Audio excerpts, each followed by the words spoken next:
येण्यामागचं एकच कारण असतं की आपण एकमेकांना सांगतोय की मी तुम्हाला हमी देते की मी सदैव तुमच्या बरोबर असणार आहे.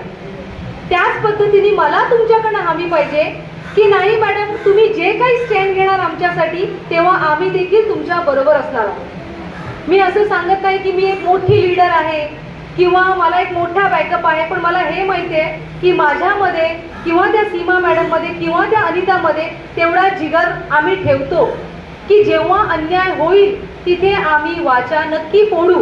आणि अनेक वेळा आम्ही ते केलेलं आहे.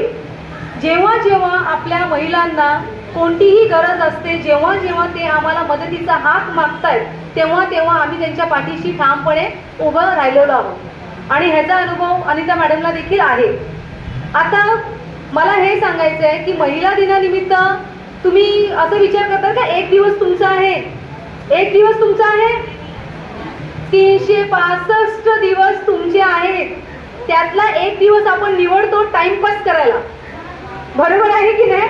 नाहीतर काय होतं की बाबा मला इकडे कामाला जायचे, मला तिकडे कामाला जायचे, पण जाऊ दे आज मला कार्यक्रमाला जायचे. बिकॉज माझ्या ज्या महिला आहेत ना त्या दर महिन्याला पिक्चर बघायला जात नाही, त्या दर महिन्याला मॉलमध्ये जात नाही. खूप साधी राहणी आहे त्यांची आणि त्या साध्या राहणीमध्ये ते फार खुश आहेत, बरोबर आहे? त्यामुळे आजचा जो दिवस आहे तो आपण आनंद व्यक्त करूया, आपण मजा करूया सगळ्यांनी एकत्र येऊन, बरोबर आहे?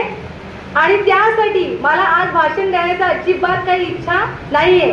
तुमच्यासाठी एक गाणं आणि माझ्या मागे तुम्ही एक गाणं बोलायचं, चालेल?